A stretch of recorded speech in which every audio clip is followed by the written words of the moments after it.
प्रभु का धन्यवाद हो।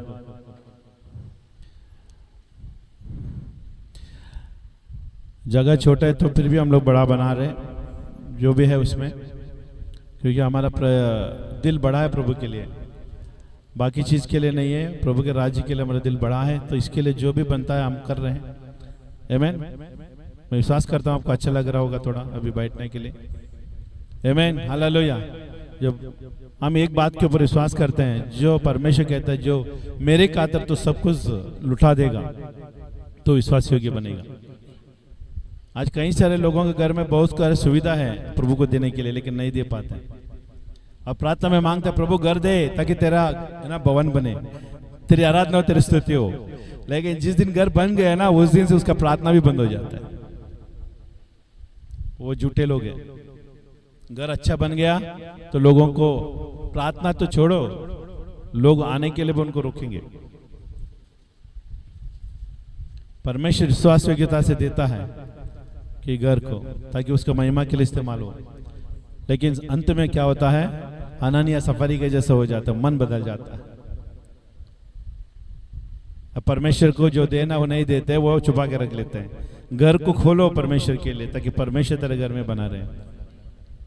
आमीन। अगर मौका मिलेगा तो हम सब कुछ निकाल के बाहर रख दें, ऐसा विचार है हमारे अंदर। इसके लिए प्रभु हमारे साथ रहता है। आमीन, हालेलुया। आपके साथ भी प्रभु ऐसे होना चाहिए, और ऐसा निर्णय लेने वाले के अंदर प्रभु रहता है।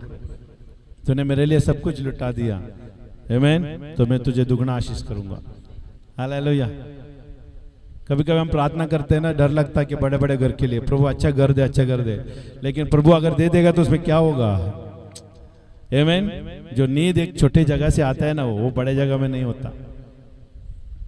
अच्छा नींद चाहिए, पेट भर खाना चाहिए, हालेलुया, प्रभु का सेवा चाहिए, ये चीजें होना चाहिए। आमीन। इससे अतिरिक्त हमारे लिए कुछ नहीं है। आमीन, हालेलुया। रोज का रोटी प्रभु देता है, उसके लिए हमारे लिए काफी है। इसके लिए हम प्रभु को पहला आदर देना है। अपना घर को तुम खुद अपने आप को नहीं दोगे तो तुम्हारे घर को भी नहीं दोगे। जब तुम प्रभु के राज में तो खुद बीज के रूप में नहीं बोओगे, तो तुम पैसा जो भी देगो कंजूसी से दोगे। घर भी दोगे तो कंजूसी से दोगे, आना भी होगा तो कंजूसी से आओगे। समझ रहे? हर चीजें कंजूसीपन से तुम आओगे जब तक तुम खुद को नहीं दोगे। यीशु के लिए खुद को बलिदान करना जरूरी है। साउल दमिश्क में सिर्फ एक इनकाउंटर, सुन रहे? दमिश्क में परमेश्वर ने साउल को एक बार दर्शन दिया, सिर्फ एक बार दर्शन दिया, और वो एक बार दर्शन देना ना, वो परमेश्वर के लिए मर मिटने का काम बन गया। एक दर्शन परमेश्वर के और चाहे एक वचन तेरा जीवन बदल सकता है। One word is enough for you to change your life. एक वचन काफी है तुम्हारे लिए कि परमेश्वर तुम्हारा इतिहास को बदल दे, गरीबी से अमीरता की ओर लेके जाने का। आमीन। बेघर से घर में आना, नाम नहीं है तुमको नाम देना बदल जाएगा। आज हम मसीह में मसीह के बेटे हैं। आज लोग हमें जानते हैं यीशु मसीह के बेटे हैं। लोग अधिकार में हम बेटे हैं, सेवकाई में हम प्रभु का दास है, यीशु मसीह का दास है। आमीन। एक दर्शन हमारे लिए काफी है हमारे जीवन बदलने के लिए। अरे वो एक दर्शन को परमेश्वर से मांगो, प्रभु एक बार आ हमारे अंदर। आमीन। और हमें दर्शन देता कि मेरा जीवन बदल जाए, अंधकार से तुम ज्योति में बदल जाएगा। आमीन। ये परमेश्वर कार्य कर सकता है। हालेलुया। प्रभु का धन्यवाद हो। आमीन। मैंने सुना है अभी बहुत सारे लोग गलत सिद्धांत में और जा रहे हैं। हर एक लोग ऑनलाइन में बैठकर सभा चलाने वाले आपका पास्टर नहीं बनता है। आमीन। इसके लिए उनका सुनना कम करो, वचन को पढ़ना ज्यादा करो। आमीन। अगर जो भी हम सिखा रहे हैं तुम जाकर वचन के द्वारा डबल चेक करो। अगर उसमें से कोई भी गलत हुआ है तो बात करो सामने के। आमीन। लेकिन गलत शिक्षण की ओर मत जाओ। गलत झूठे भविष्यवक्ता, झूठे प्रचारक ऑलरेडी पहले से हैं। यीशु ने कहा, यीशु के जमाने से हैं। उनका एक बात है ना, तेरा पूरा कैरियर को खराब कर सकता है। तेरा भविष्य को खराब कर सकता है, तेरा अभी हुआ जिंदगी को खराब कर सकता है। फंसना आसान है, सुन रहे, एकदम फंसना आसान है, तुरंत तो फंस जाओगे, लेकिन जितना दिन मेहनत किया ना वो व्यर्थ हो जाएगा। उनके बातों में शैतान की बातें होती है। शैतान हवा को फुसलाया। देखिए, हमेशा झूठा प्रचारक लोग उसकी जुबान में ना फुसलाओं की बातें होती है। जो आपने कभी नहीं सुना वो बातें बताएंगे, बोले अरे भाई तो मैंने कभी नहीं सुना, हो सकता है कि सच है, हो सकता ही सच है। हवा ने भी यही कहा, हो सकता है कि सच है कि ये जो कह रहा है हम ये फल को खाएंगे तो हम भी परमेश्वर के जैसे बन जाएंगे। हो सकता है, हो सकता है। डाउट में से डाउट डालकर उसको फंसाया हवा को। और ये वही लोग हैं जो डाउट के ऊपर डाउट डाल के तुमको फंसाते हैं और गलत मोड में लेके जाते हैं। इसके लिए झूठी चीजें सबसे खतरनाक होती है, इसके लिए उससे सावधान रहो। आमीन। आपके पास है ना वचन है, और वचन के द्वारा साबित करके देखो कि वचन क्या साबित करता है, वही माना करो। आमीन। प्रभु आपको आशीष दे। आमीन। हालेलुया। परमेश्वर का धन्यवाद देती हूँ कि उनकी नज़र हमेशा हम पे बनी है। जैसे अभी सिस्टर ने भविष्यवाणी की कि फ्रूट के जरिए शैतान हम पे हावी हो रहा है। जैसे यहाँ आने से थोड़ी देर पहले मेरे हस्बैंड ने पपैया काटा था, पपैये के अंदर उन्होंने खाया भी वो पपैया, और बाद में वो मुझे बोल रहे हैं कि मुझे पपैया खट्टा लग रहा है। तो मैं रोटी बना रही थी, मैंने फट कर जल्दी आके देखा कि क्या क्यों ऐसे लग रहा है, तो उसमें कीड़ा भी था। तो मैंने वो लेके फेंका और मैं बोली ये मत खा। तो वो बोला जल्दी से मुझे नमक दे, नमक का पानी दे। मैं बोली हड़बड़ी मत कर, क्योंकि शैतान चाहता है कि हम कुछ जल्दी में आके कुछ गड़बड़ कर दे। तो मैं बोली तू रुक, शांत बैठ। और मैं गर्म पानी दी उसे और वो उसने पिया। मैंने प्रार्थना करके दिया और कि परमेश्वर जो भी इसने खाया वो नष्ट हो जाए यीशु के नाम से। और परमेश्वर का धन्यवाद, जैसे अभी भविष्यवाणी भी हुई कि वो सब परमेश्वर ने नष्ट कर दिया है। और जैसे उनको इचिंग भी हो रही थी, कल से हाथ पैर में इचिंग भी हो रही थी और सूजन भी आ रहा था। प्रार्थना करते हैं तो उससे पहले इचिंग भी होती है और सूजन भी आ जाता है। और जैसे प्रार्थना का टाइम होता है, जैसे मध्यस्थी, दोपहर में मध्यस्थी होती है, रात में प्रार्थना होती है, तो उस टाइम पे वो खुजली चली जाती है। और वो प्रार्थना के थोड़ी देर पहले से उनको बहुत खुजली हो रही थी, बहुत ज़्यादा खुजली हो रही थी और सूजन भी आ जाता था। प्रार्थना से पहले पैरों में सूजन, और प्रार्थना करने का टाइम हो गया तो सूजन भी चला जाता था। तो मैं परमेश्वर को कोटि कोटि धन्यवाद देती हूँ कि भविष्यवाणी हुई और वो पूरी तरह शैतान नष्ट हो गया है और मेरे हस्बैंड को पूरी तरह छुटकारा मिला। तो परमेश्वर का धन्यवाद हो। धन्यवाद। हालेलुया। किसी का प्रचार सुनना गलत बात नहीं है, लेकिन वचन को समझना बहुत जरूरी है,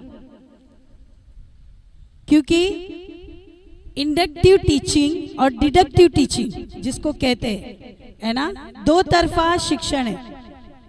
वचन दो तरफा है, जैसे वचन दो धारी तलवार है। उदाहरण मैं आपको बता रही कि एक जगह यीशु मसीह कहता है एक गाल पर मारा तो दूसरा गाल आगे करो, है ना। लेकिन एक जगह यीशु कहता है तुम मुझे क्यों मार रहे हो। अभी हुआ ना, सोचने की बात है कि यीशु कहता है एक गाल पर किसी ने मारा तो दूसरा गाल आगे करो, लेकिन यीशु को, है ना, कोई भी गलती ना होने के कारण उसको मार रहे थे। तभी यीशु ने पूछा तुम मुझे क्यों मार रहे हो। तो सोचने की बात कि यीशु मसीह, अभी आप बोलेंगे यीशु ऐसा भी बोल रहा है, यीशु ऐसा भी बोल रहा है। यीशु यहाँ बता रहा है कि अगर यीशु के लिए तुम्हें कोई सता रहा है तो सहन करो, लेकिन जब तुम्हारा हक का बात आता है, हक के लिए लड़ना बुरी बात नहीं है। अगर आपका हक है, आपने कंपनी में काम किया और आपने बोला नहीं मुझे पगार बॉस नहीं देगा तो चलेगा, चलेगा, वो आपका हक है, आपने काम किया है, तो हक के लिए मांगना गलत बात नहीं है। यही है डिडक्टिव और इंडक्टिव टीचिंग, मतलब एक तरफा टीचिंग नहीं है। बहुत से प्रचारक क्या कहते हैं, एक तरफा टीचिंग लेते। अभी एक वचन मैं आपको बताना चाहती हूँ, प्रकाशित वाक्य का 22 अध्याय 19 वचन, 18 से 19 देखेंगे।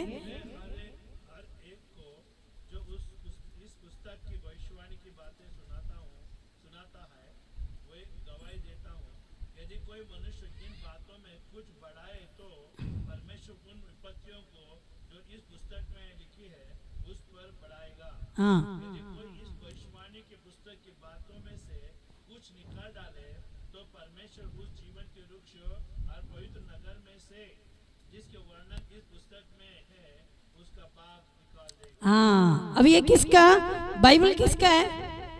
परमेश्वर का है ना। किसने लिखा है? पवित्र आत्मा ने। तो यहाँ पवित्र आत्मा यीशु के द्वारा कह रहा है कि जो भी इस पुस्तक की बातों में से कुछ निकालेगा तो उनका नाम जीवन की पुस्तक में से निकाला जाएगा, और अगर उसमें कुछ डालेगा तो वो जो विपत्तियां रखी है वो सब तुम पर आएगा। इसलिए इस किताब में जो लिखा है, बाइबल में जो लिखा है, उसमें से कुछ भी न निकाल सकता है न डाल सकता है। हमारा डॉक्ट्रिन नहीं डाल सकते हम। अभी दूसरा एक मैं बता रही हूं, है ना, मार्कुस का 15-16 सब जानते हैं।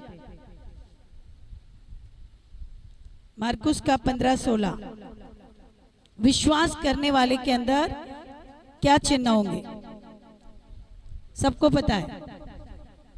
हाँ, 16 का 15-16। आमीन। हाँ, सृष्टि के लोगों के सुसमाचार प्रचार करो। हाँ। जो विश्वास करे और बपतिस्मा ले उसी का उद्धार होगा। हाँ। परंतु जो विश्वास ना करेगा वो दोषी ठहराया जाएगा। हाँ। विश्वास करने वाले में ये चिन्ह होंगे हाँ। कि वो मेरे नाम से दुष्टात्मा को निकालेंगे, हाँ। नए नए भाषा बोलेंगे। हाँ, बस बस, नई नई भाषा बोलेंगे।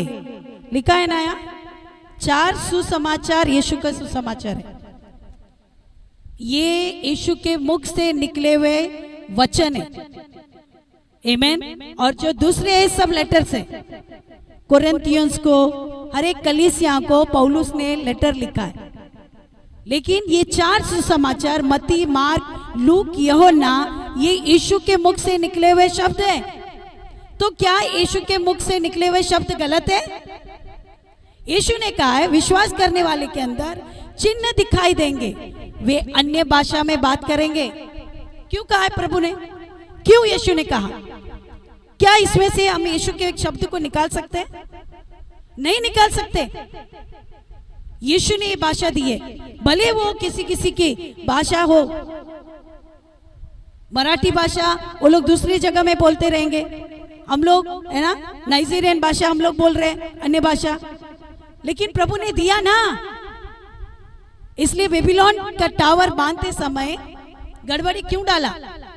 क्योंकि उनकी एक ही भाषा थी। वो लोग परमेश्वर के विरुद्ध कर रहे थे, इसलिए परमेश्वर ने वहां पर गड़बड़ी डाली, ताकि उनका जो देह है, जो उद्देश्य है, गलत उद्देश्य है, उस उद्देश्य ना हो जाए।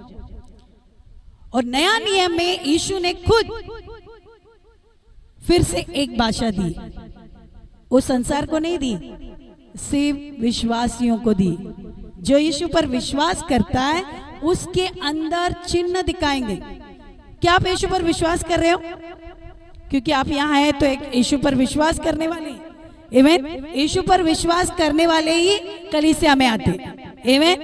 यीशु पर जो विश्वास नहीं करते वो नहीं आते, वो संसार में। तो उनके अंदर ये फ्री गिफ्ट है।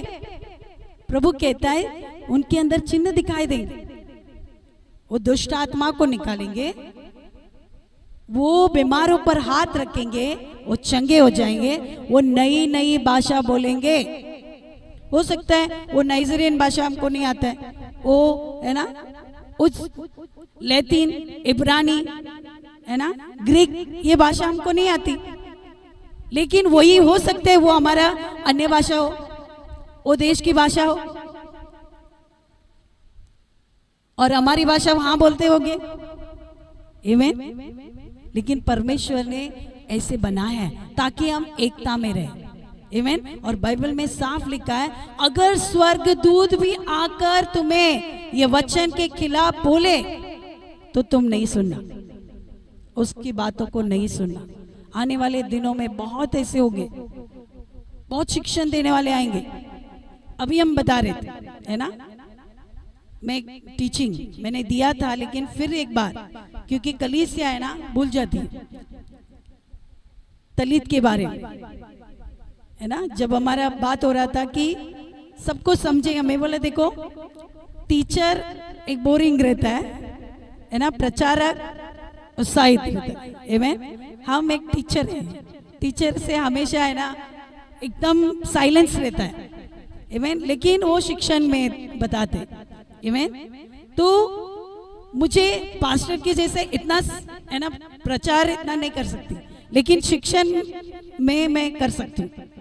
जिसको परमेश्वर ने है ना दान वरदान दिया है उसी के अनुसार चले। आमीन। कभी कभी क्योंकि बाइबल में लिखा है शिक्षण होना बहुत जरूरी है। आमीन। 5 सेवकाई है, बता सकते कौन से एक का? आमीन। पहली सेवकाई, ये 5 उंगली एक सेवकाई है। बोलो 5 उंगली एक सेवकाई है। हाँ, पहली सेवकाई, हाथ ऊपर, कोई भी नहीं, ये मेरा उंगली, ये कौन सा सुसमा, ये कौन सी सेवकाई है? हाँ बोलो शांति। हाँ हाँ, जोर से बोलो, किसी को मालूम है? ये अंगूठा मैंने सिखाया था। अंगूठा ये पेरितों की सेवकाई, पेरिताई। अपोस्तल जैसे पॉल के पास पेरिता की सेवकाई है। आमीन। याद रखो, इसलिए शिक्षण में ध्यान रखना बहुत जरूरी है। ये पहली सेवकाई है, पेरितों की सेवकाई।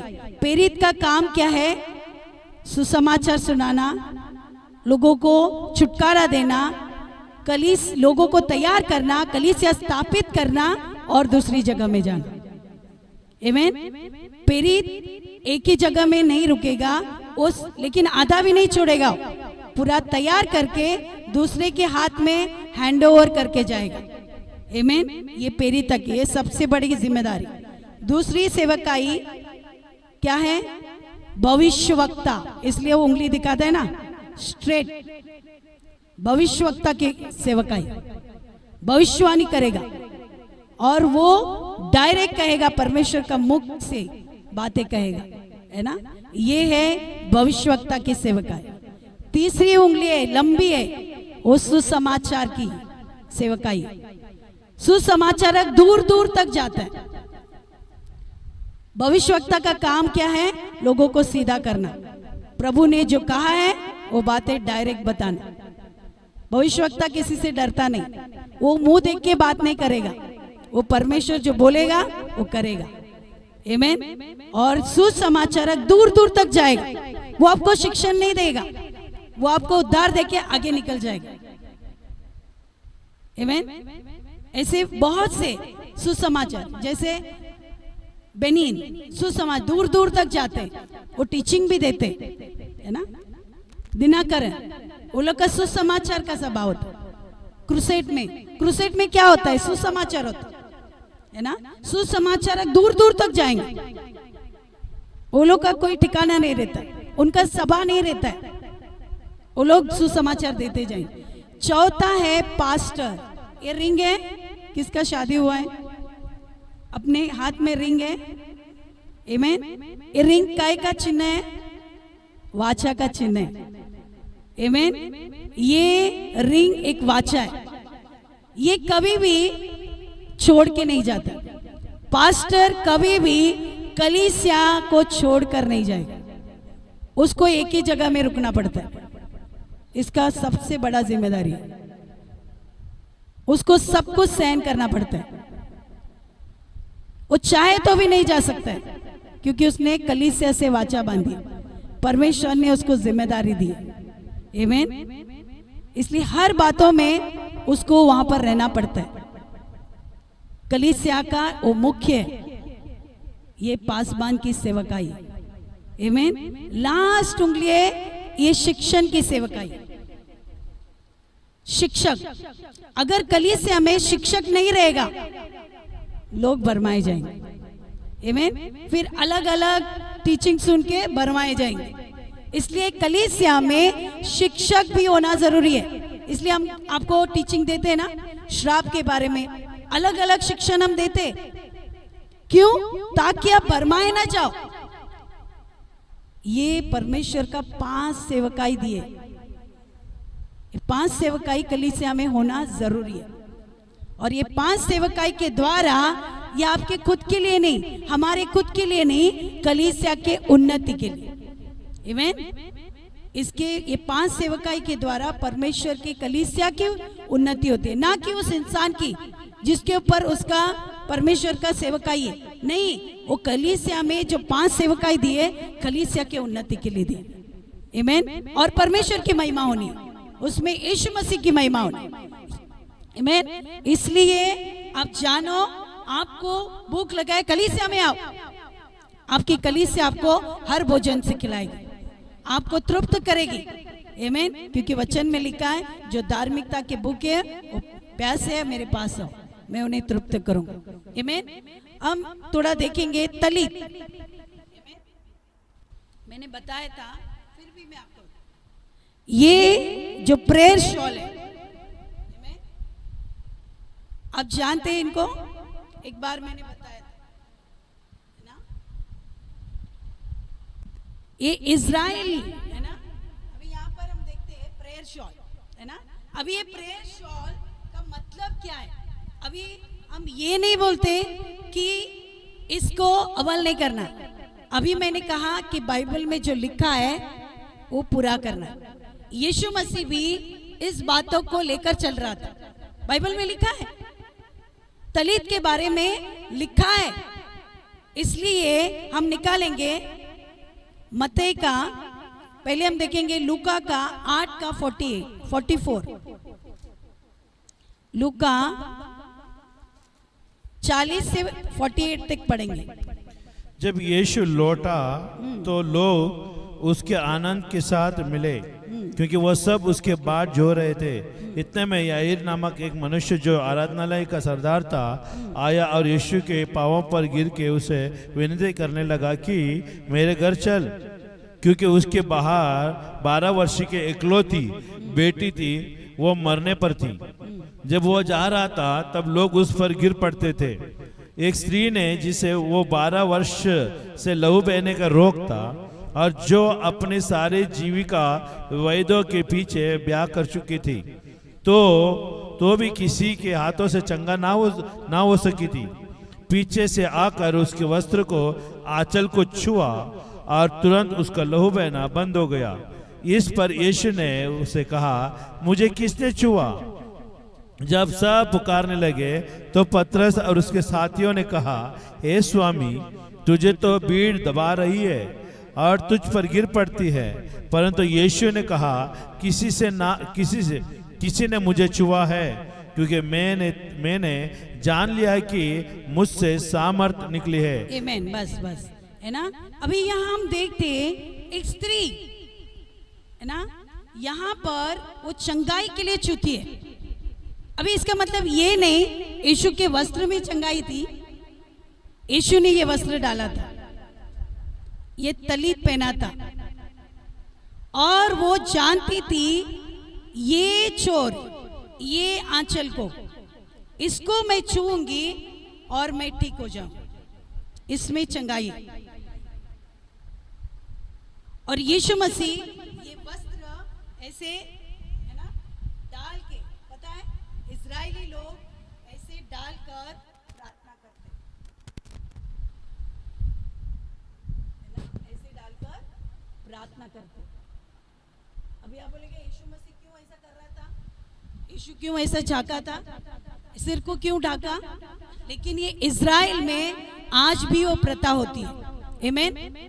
इसलिए अभी इसका मतलब, अभी वो स्त्री इजरायली थी, वो स्त्री जानती थी परमेश्वर के नियम को, लेकिन वो भूलने के कारण क्या हो गया था, 12 साल वो बीमारी में थी। 12 साल। देखो मत्ती का 14 अध्याय का 36 में लिखा है, मत्ती का 14 अध्याय 36 में वो यीशु से विनती करने लगी, वह उन्हें अपने वस्त्र के आंचल को छूने दे। अभी वो सिर्फ यीशु के वस्त्र के आंचल को ही क्यों छूना चाहती? क्योंकि वो जानती थी यीशु यहाँ से गुजरने वाला है। याहीर की बेटी बीमार थी, वो सरदार था, कलीसिया में मुख्य था, लेकिन उसकी बेटी मरने पर थी। वो यीशु मसीह के पास आई और उसने कहा मेरे घर आओ। यीशु ने इनकार नहीं किया। यीशु बिजी था। यीशु कभी भी शांत नहीं बैठता था और किसी को शांत बैठने ही नहीं देगा। इसलिए यीशु मसीह शिष्यों को भी कहता था मुझे और भी काम करना है। आमीन। वो रात आने वाली है, उस दिन में काम नहीं कर सकता। और यीशु मसीह वहां पर बिजी था और वो जा रहा था। ये स्त्री ने देखा कि यीशु जा रहा है और उसने यीशु के ऊपर ये वस्त्र को देखा, इसलिए वो आशा से नहीं कि यीशु मुझ पर हाथ रखे, लेकिन उसने कहा अगर मैं वस्त्र को छू लूं, उसके आंचल को छू लूं। इसका मैं मतलब आपको बता रही हूं, है ना। अभी ये स्त्री 12 साल, देखो, श्राप की बीमारी, प्रभु का नियम नहीं पालन करेंगे तो लंबा तक बीमारी चलती है। और ये श्राप के कारण बीमारी, देखो श्राप कहाँ आया, कहाँ से आया? उसने व्यवस्था को भूल गई थी, उसने आज्ञा को भूल गई थी। बल्कि अभी तो 10 आज्ञा है, लेकिन वहां पर इसमें मैं काउंट करके बताएगा कितने आज्ञा थी। मैंने सिखाया था कितना, किसी को याद है? नहीं याद। 613 कितना? 10 आज्ञा छोड़ो, 613 किधर है ना। 10 आज्ञा अगर बायट करेंगे तो वो अलग बात है, लेकिन 613, लेकिन इजराइल लोग उतना याद रखते थे। आमीन। अभी यहाँ पर वो स्त्री ने, अभी सोचो लेवी व्यवस्था, हम देखते हैं लेवी व्यवस्था 15 का 25 से 30। अभी परमेश्वर क्या कहता है? क्या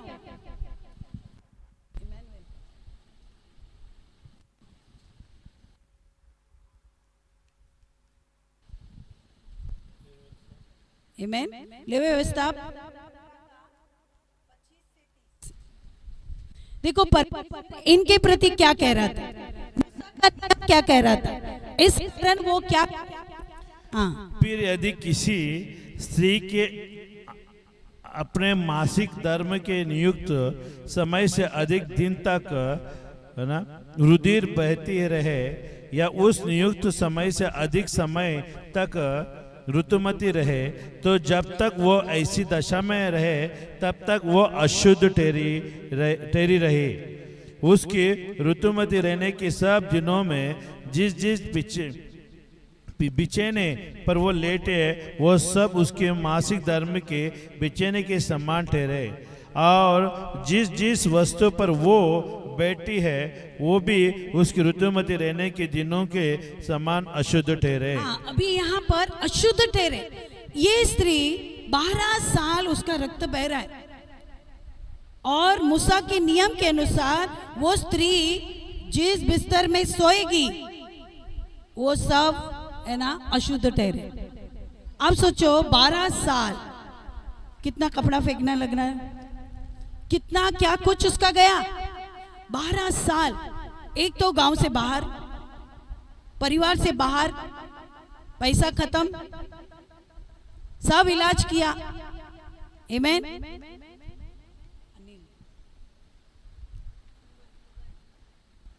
आमीन। अगर वो सब कुछ खत्म हो गया, आप सोचो 12 साल। आमीन। अभी सीमाई देखो, थोड़ा अनिल ब्रदर को थोड़ा प्रॉब्लम हो गया तो सब परिवार हिल गए कि नहीं, हिल गया कि नहीं। आप सोचो वो स्त्री 12 साल उसका परिवार का क्या हुआ रहेगा। और वो अकेली पड़ी है, उस समय में गांव में भी एंट्री नहीं, अकेली वहां तड़प रही है, क्या उसका परिस्थिति रहेगा। उसका सब कुछ चला गया,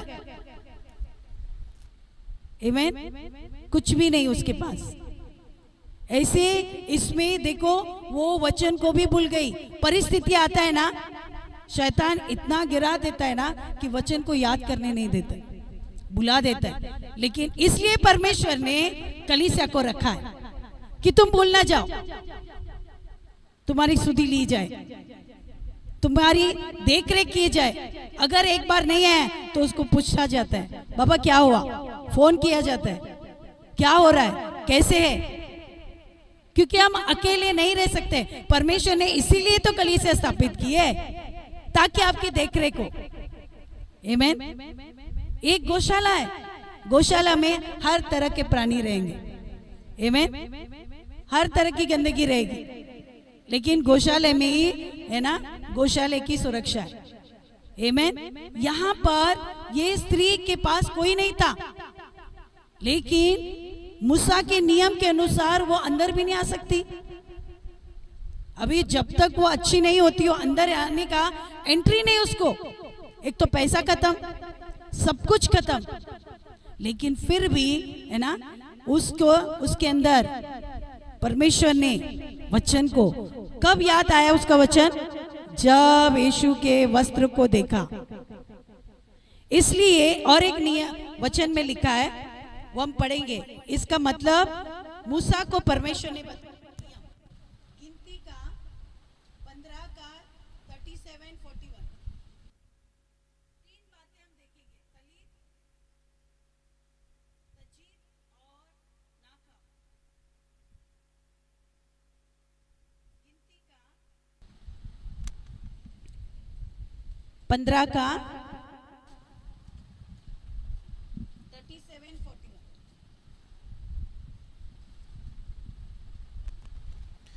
हालेलुया। फिर यहोवा ने मूसा से कहा,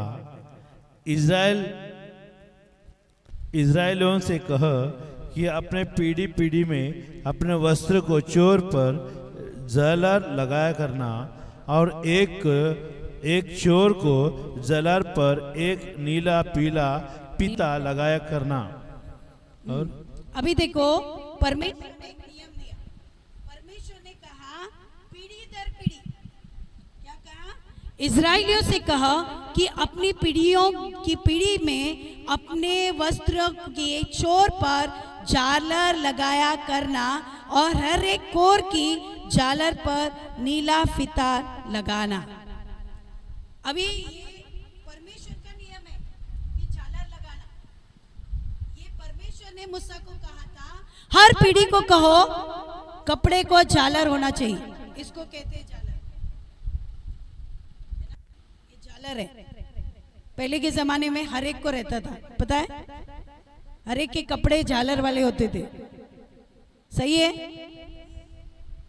अभी सब फैशन निकल गई, लेकिन पहला ये परमेश्वर की पीढ़ियों से कहो झालर लगाओ, और वहां पर एक नीला फीता, ये जो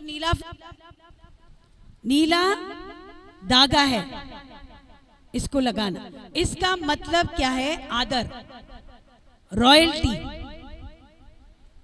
ये नीला फीता आदर का प्रतीक है, इसलिए हमारा आकाश कौन सा कलर का है, नीला। इसलिए परमेश्वर कहता है अगर तुम अधिकार भूल गए हो तो आकाश की ओर देखो, मैंने अधिकार दिया है। आमीन। वो अधिकार से तो शैतान को डांटो। आमीन। अगर तुम भूल जाते हो तो ये नीला आकाश, इतना बड़ा आकाश है, कहां से भी देखो दिख रहा है। आमीन। वो अधिकार को दर्शा रहा है। अधिकार को पुकारो, क्योंकि वचन में लिखा है स्वर्ग और पृथ्वी का सारा अधिकार मुझे दिया गया, और वो मैं कलीसिया को दे रहा हूं।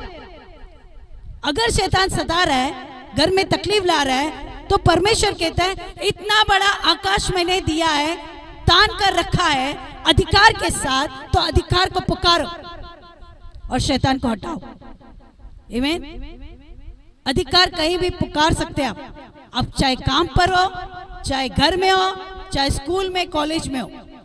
आमीन। आकाश हर समय आपको दिखाई देगा। आमीन। यहाँ पर ये आपको बताया परमेश्वर ने मेजरमेंट दिया। परमेश्वर हमेशा मेजरमेंट का, इसलिए नोआ का नाव बनाने को लिए क्या किया, परमेश्वर ने माप दिया। आमीन।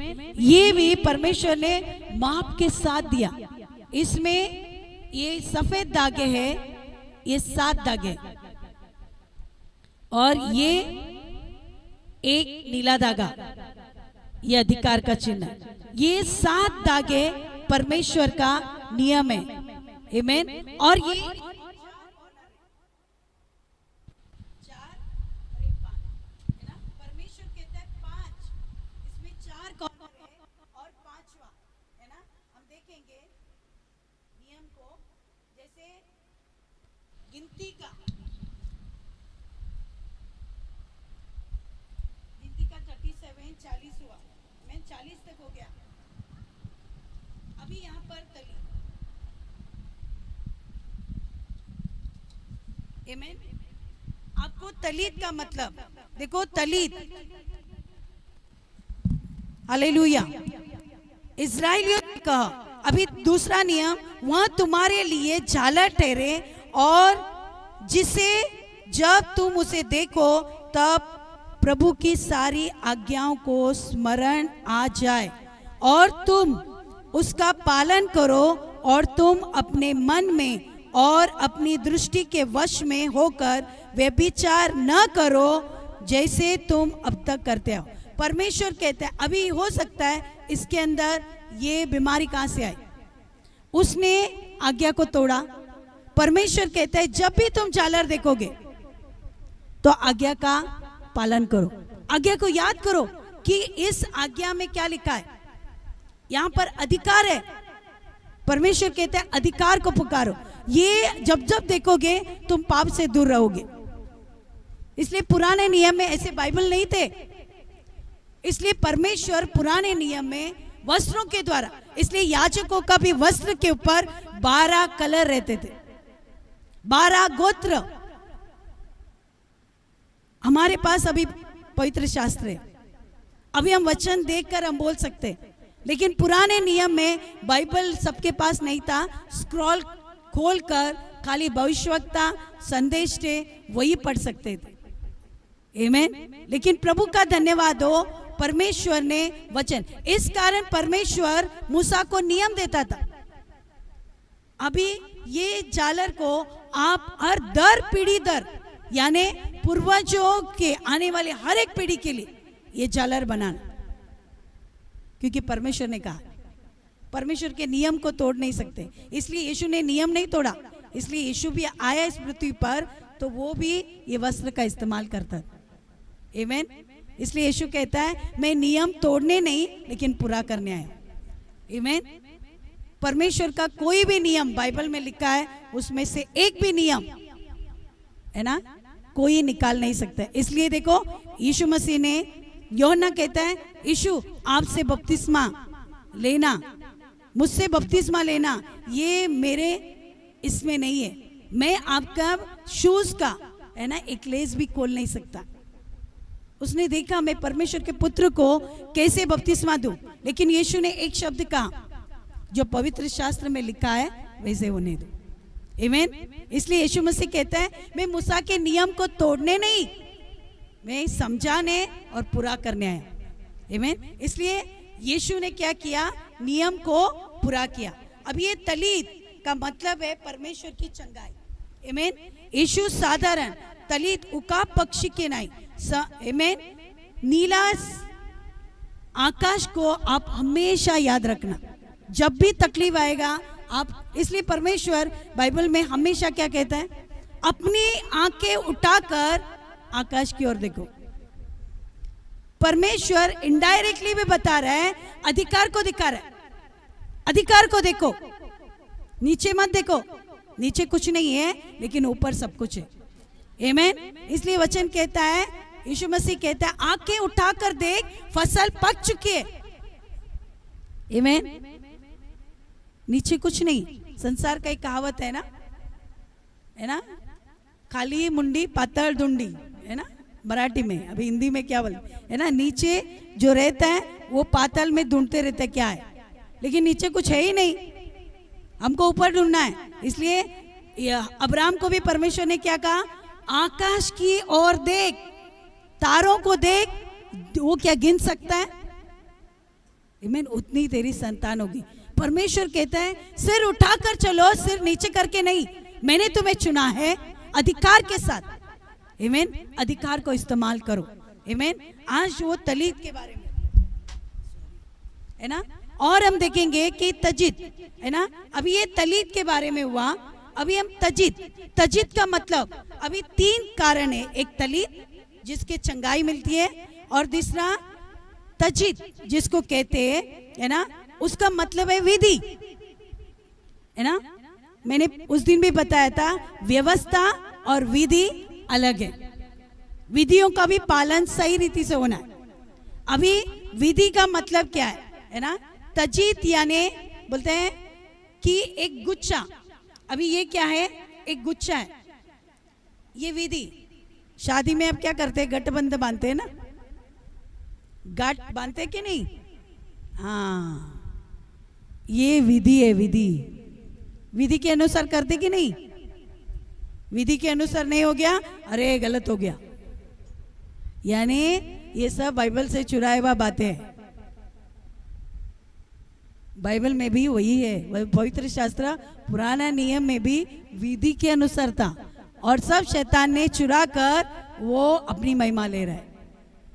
पुराने नियम में भी विधि था, विधि के अनुसार चलेगा तो सब ठीक होएगा।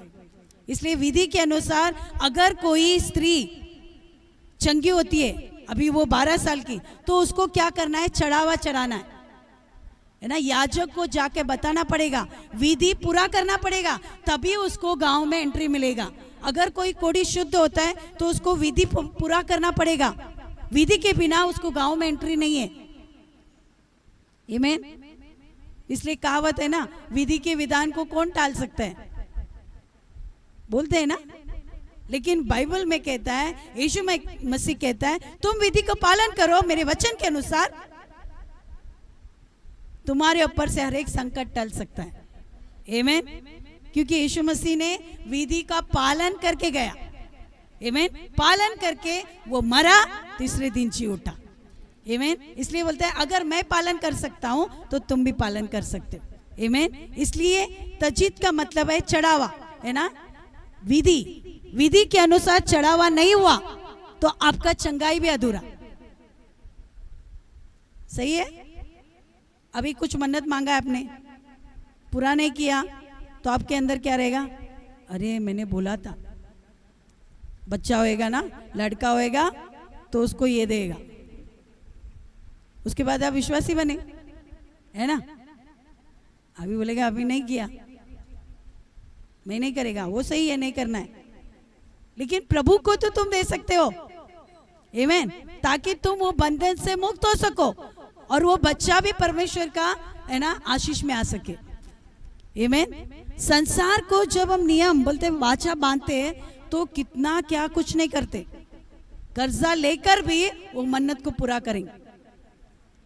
हमने ऐसे लोगों को देखा है। एक जगह में हम आउटरीच में गए थे, एक जगह में इतना दुष्टात्मा उनके घर में, हर साल सब गवर्नमेंट जॉब वाले, लेकिन घर में इतना तकलीफ, और बोला हमारे घर में हर समय हर लोग बीमार रहते। हमने सुसमाचार दिया, हमने कहा देखो यीशु पर विश्वास करो, प्रभु आपको ठीक करेगा, है ना। आप पश्चाताप करके प्रभु के पास आओ।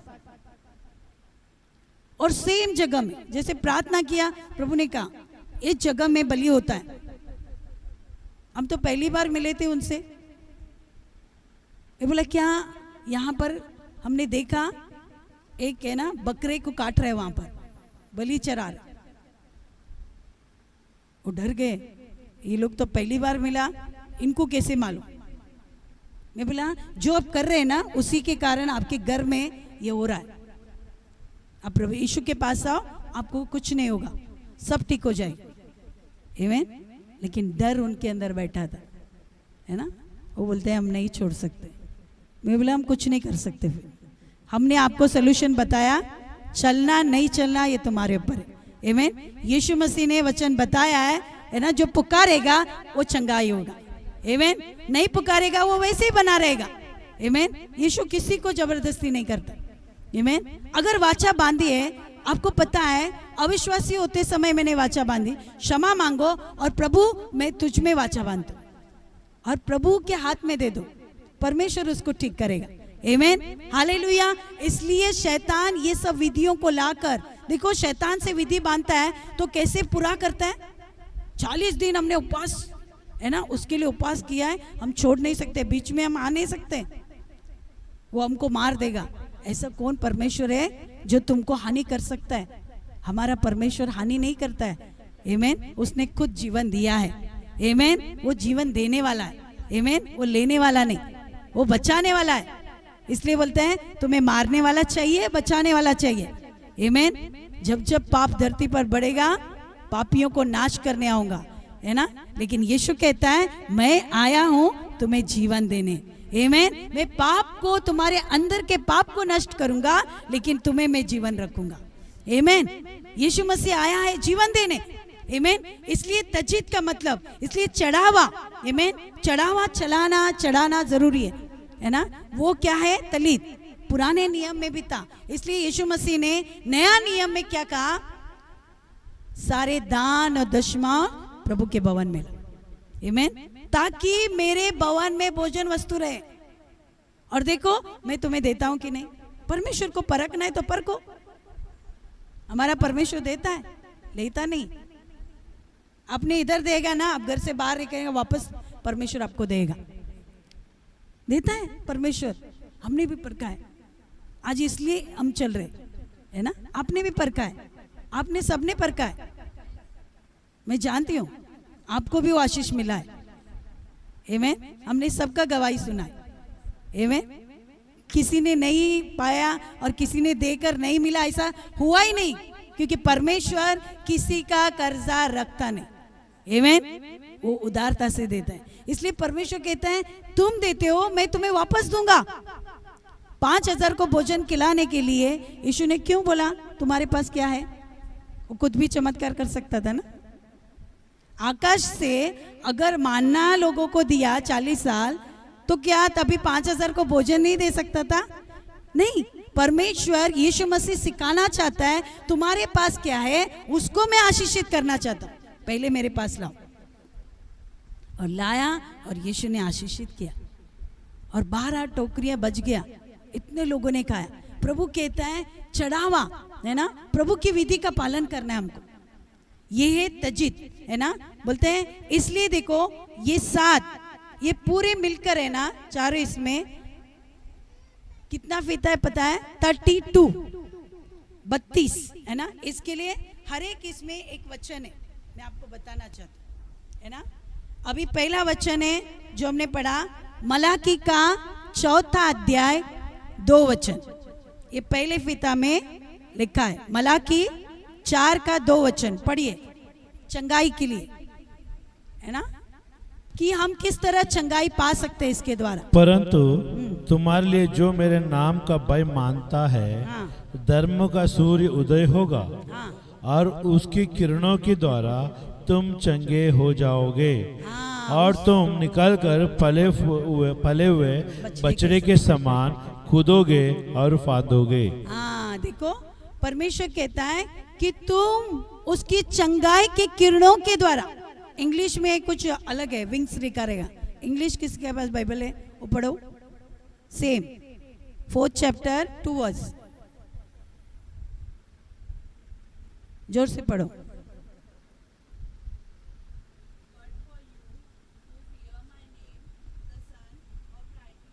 हाँ, विंग्स, सी विंग्स, है ना, परों पर। भजन संहिता 91 में भी लिखा है उसके परों में, है ना, उसके पंखों के तले वो तुम्हें छुपाएगा। इज़राइल लोग 40 साल चले थे, वो किस तरह उसके पंखों ने, परमेश्वर के पंखों ने उनको छुपाया था। इसलिए उसकी चंगाई की किरणें नहीं, हिंदी में जरा अलग ट्रांसलेशन है, लेकिन इंग्लिश में ट्रांसलेशन सही है, उसके विंग में, उसके पंख में चंगाई है। वो आपको परमेश्वर अपने पंखों में छुपाता है। आमीन। जब पंख में आते हैं ना, देखो मुर्गी बच्चों को कैसे संभालती है, हमेशा कुछ आता है वो अपने पंखों में छुपा कर रखती है। आमीन। पता भी नहीं चलता किधर गए बच्चे, कितना प्रोटेक्ट करती हो। इसलिए बाइबल में लिखा है ना, जैसे मुर्गी बच्चे को संभालती है वैसे मैं तुम्हें संभालता हूं, है ना, मेरे पंखों के नीचे छुपाता हूं। इज़राइल को 40 साल वो बीमार नहीं हुए, उनको भूख बोलते भूखा नहीं रहने दिया, उनको खाना खिलाया, उनको कुछ नहीं हुआ। किस कारण? परमेश्वर ने अपने पंखों में छुपाया था। 7 लाख लोगों को पंखों में छुपाया था। परमेश्वर का पंख छोटा नहीं है। आमीन। जो उसके पंखों के नीचे आएगा वो शरण पाएगा, वो चंगाई पाएगा, वो छुटकारा पाएगा। आमीन। इसलिए उसके पंखों के बाहर मत जाओ, उसके पंखों के नीचे आओ। आमीन। उसके पंखों के नीचे हमारी सुरक्षा है। आमीन। इसके लिए वचन में लिखा है उसके विंग में चंगाई है, उसके पंखों में चंगाई। आमीन। उसके पंख हमारे लिए सुरक्षा है। आमीन। हालेलुया। एक माँ भी उतना वो है ना, आंचल में छुपा कर भी उसको हानि हो सकता है, लेकिन परमेश्वर के पंख एक ढाल की तरह है जो हमको संभालता है। आमीन। हालेलुया। अभी दूसरा वचन हम देखेंगे, यशायाह का आइज़ाया 53:5।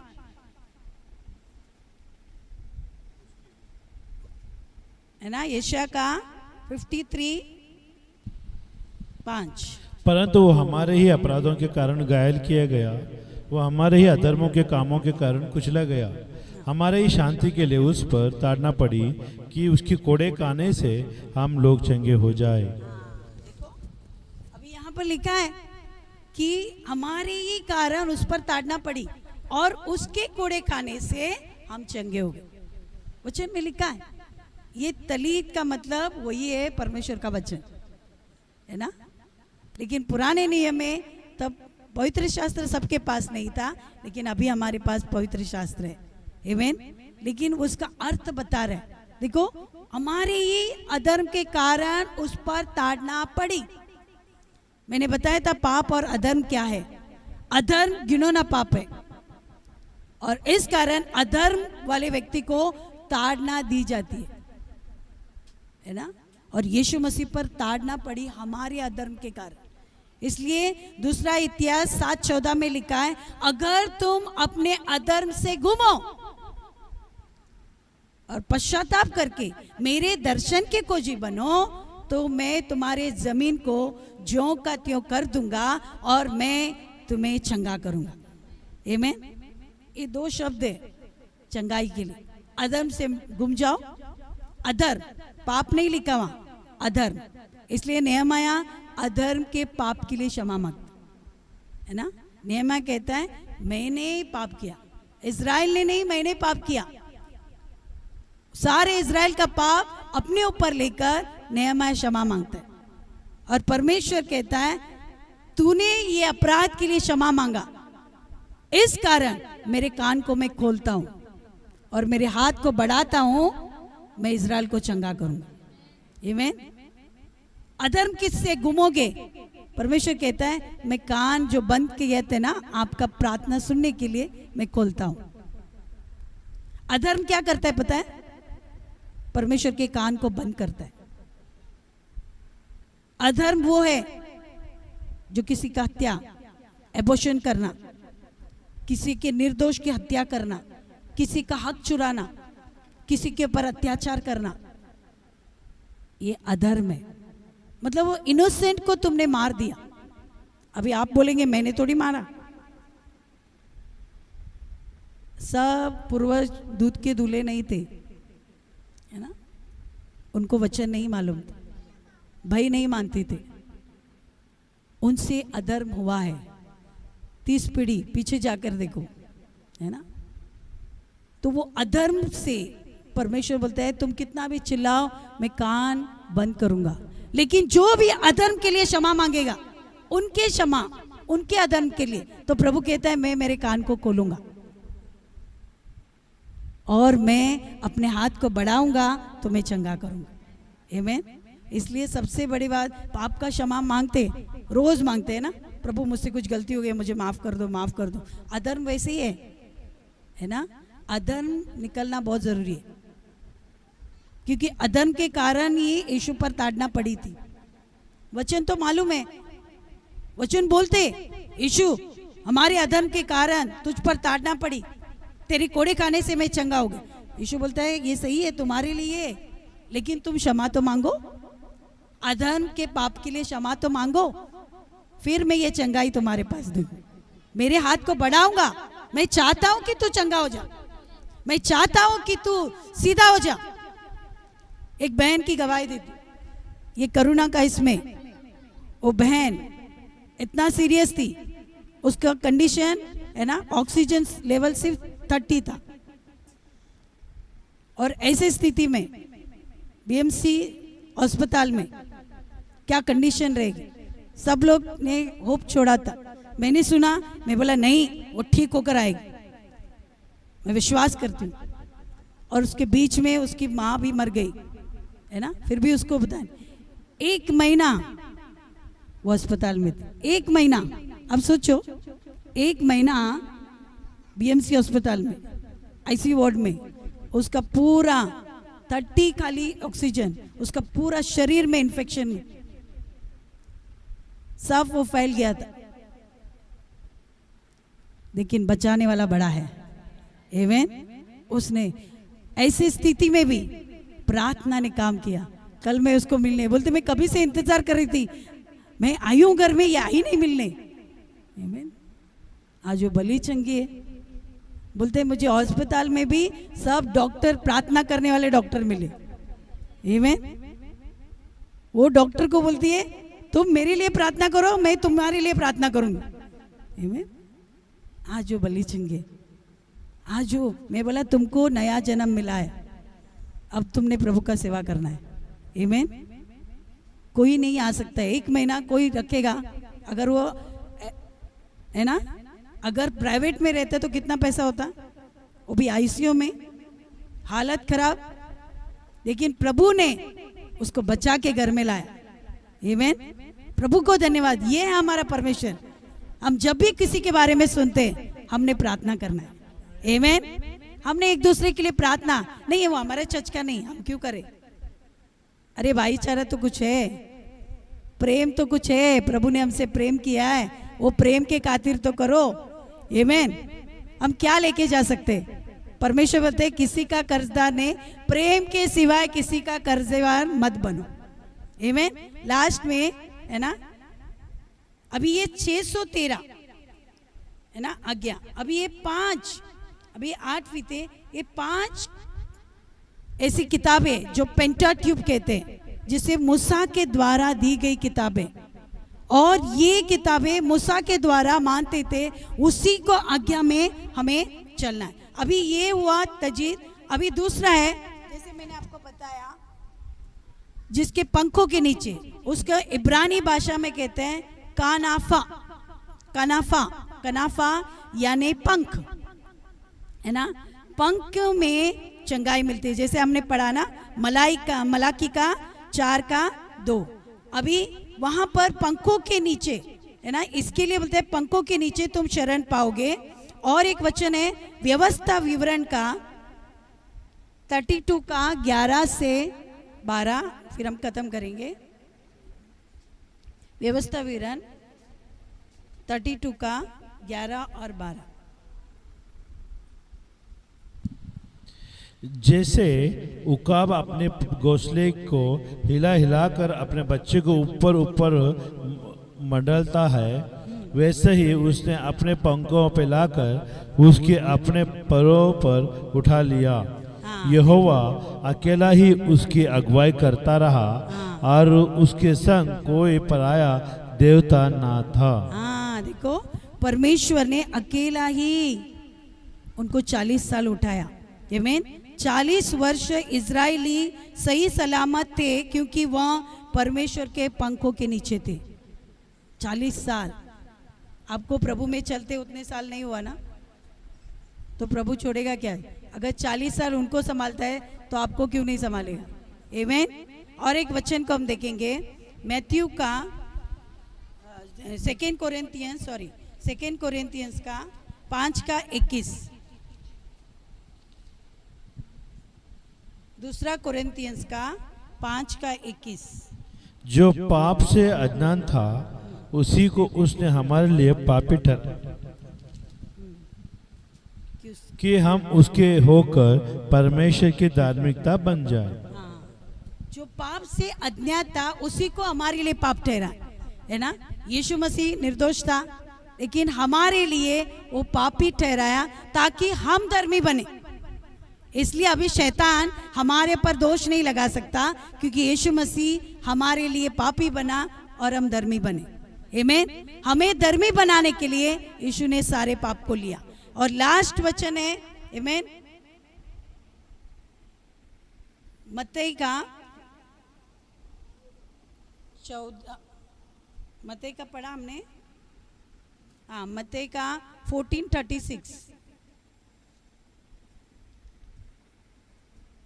पढ़ा शायद, है ना। और उसने विनती करने लगी कि वो उन्हें अपने वस्त्र को आंचल को छूने दे, और जितनों ने उससे छुआ वो चंगे हो जाए। ये भी पढ़ा हमने, है ना। ये 4 वचन परमेश्वर हमको बताते हैं। और एक 19 का हम बाद में हम देखेंगे। देखो यहाँ पर मैं आपको बताना चाहती हूँ कि ये है ना, अभी भी अगर इज़राइल में एक वस्त्र बनाते हैं तो उसी के अनुसार बनाते, इसमें अपना मन का कुछ नहीं डालते, है ना। इसके लिए ये सिर्फ वस्त्र याजक पहनते, है ना। इज़राइल, हमने भी इज़राइल से मंगाया, है ना। परमेश्वर ने ये इसका आदर, हम जानना चाहते थे कि इसके में क्या है, और परमेश्वर इसका आदर करना, परमेश्वर यीशु मसीह इसको पहनकर ही प्रार्थना करता था। आज परमेश्वर कह रहा है तलीत कौन है? आमीन। हम परमेश्वर के तलीत हैं। परमेश्वर हमारे अंदर ये सारे वचनों को लेकर चलना चाहता है। आमीन। और परमेश्वर चंगाई देना चाहता है। आमीन। जैसे अधिकार के बारे में बताया, वो अधिकार को आप इस्तेमाल करो और देखो परमेश्वर आपके जीवन के द्वारा परमेश्वर कार्य करेगा। आमीन। मैं जानती हूँ कुछ नहीं समझेगा तो आकाश की ओर देखो, ये तो दिमाग में रखो कि चंगाई आपके पास है। यहाँ वहां मत देखो कोई तुमको मदद करता है नहीं करता है, वो देखो मत, आकाश की ओर देखो। इतना बड़ा आकाश परमेश्वर ने हमारे ऊपर रखा है। आमीन। वो अधिकार, और वो अधिकार को याद करो।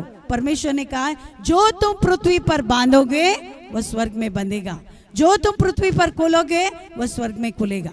आमीन। क्या आप अधिकार को इस्तेमाल करोगे? मुझे दोबारा पूछना पड़ेगा, तब सबको आना पड़ेगा। आमीन। किसी को नहीं आता है। हम इसलिए यीशु मसीह, पता है एक जगह में कहता है, कितने वचन में कहा है, मैं सच सच कहता हूं जिसके कान है वो सुन ले। 2 बार सच क्यों कहा? क्या कान नहीं थे? इसका मतलब यीशु जानता है कि लोग नहीं सुनते। एक कान कलीसिया में आता है ना, एक ही कान, ये 2 कान रहते हैं, एक कान से सुनना, एक कान। लेकिन कलीसिया में आने के लिए 3 कान होना चाहिए। आमीन।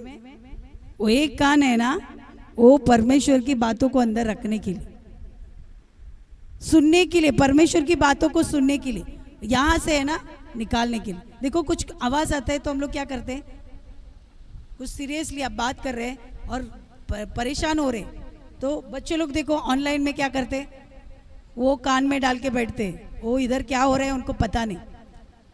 क्यों? क्योंकि वो लोग का है ना बराबर वहाँ पर ध्यान होना चाहिए। वैसे ही परमेश्वर का वचन सुनने के लिए भी हमने वो कान में है ना रुई डालना है, जब शैतान सुनने नहीं देता। हमें से परमेश्वर की बातें सुनना है। आमीन। हालेलुया। हम प्रार्थना करें। Thank you Jesus. धन्यवाद देते यीशुआ।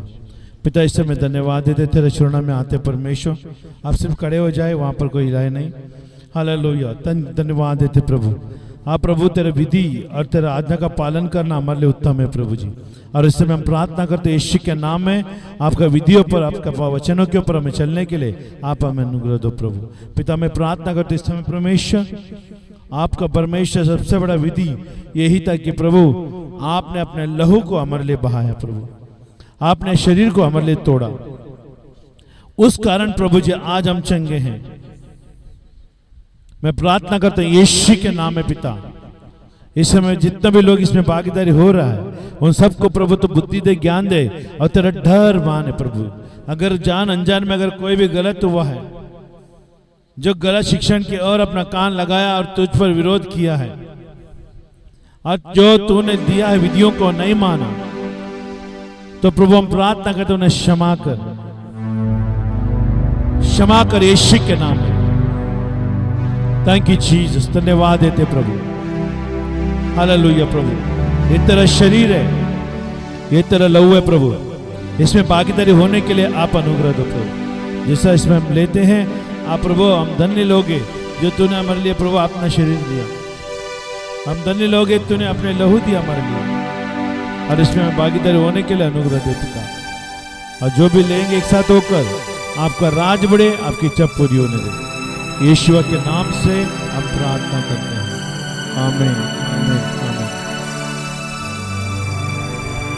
वीर नमस्कार,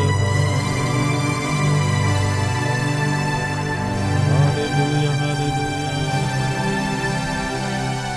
पूर्ण नमस्कार,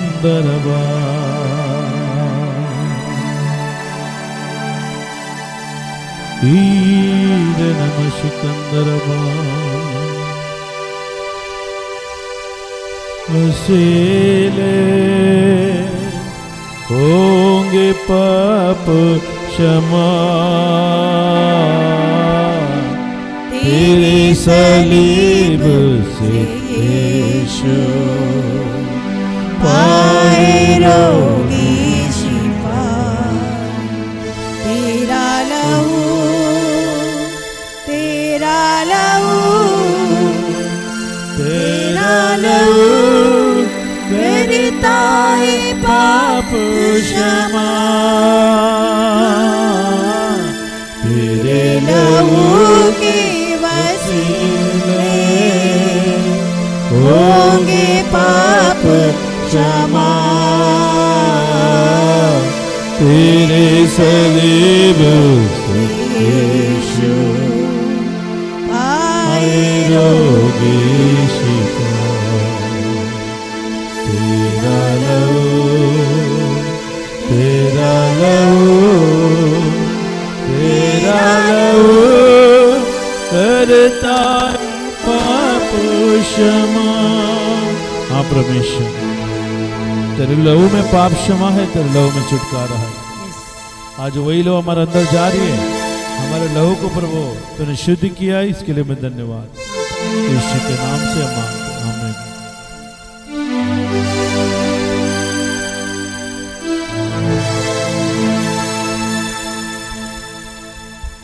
हालेलुया। सब अपना दान और दशमा जो भी आपका बेटा अपने लाया उसमें हाथ उठाए, हम प्रार्थना करेंगे। हालेलुया।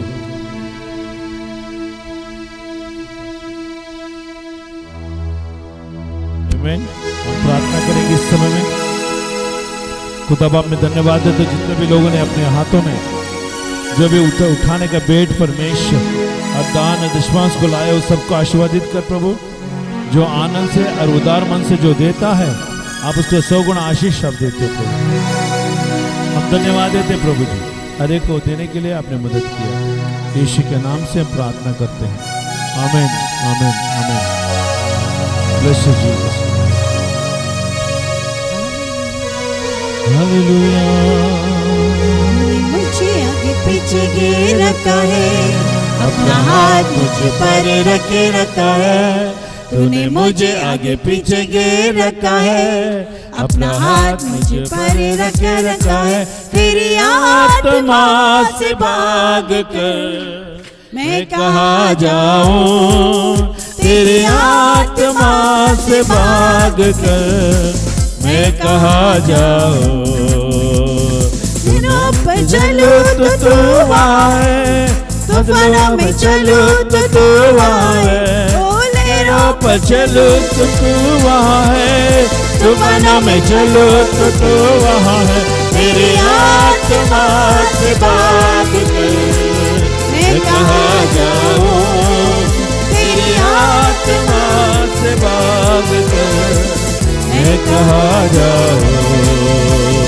तूने मुझे आगे पीछे घेर रखा है, अपना हाथ मुझे पर रखे रखा है, तूने मुझे आगे पीछे घेर रखा है, अपना हाथ मुझे पर रखे रखा है। तेरी आत्मा से भाग कर मैं कहाँ जाऊँ, तेरी आत्मा से भाग कर मैं कहाँ जाऊँ। आमीन, हालेलुया। सब अपना हाथ उठाए से हम प्रार्थना करेंगे। खुदा बाप, हम धन्यवाद देते हैं परमेश्वर, अपनी सभा को अपने आत्मा के द्वारा और अपने वचनों के बलबूते से आपने चलाया। हम विश्वास करता हर एक को आत्मा का माना आपने दिया और वो खाकर तृप्त हो रहे हैं, इसके लिए मैं धन्यवाद देता हूँ। जिससे अपने घर जाते हैं आपका चंगाई, छुटकारा, उद्धार, अनुग्रह, कृपा, भलाई लेकर जाए प्रभु। और जहाँ भी जा रहे आ रहे हफ्ते के बीच में आपने लाया है, और परमेश्वर और जो भी दिन बचे वो सबको भी आशीर्वादित कर प्रभु, ताकि सब्बत दिन में और नाचते हुए गाते हुए आपके भवन में आ सके।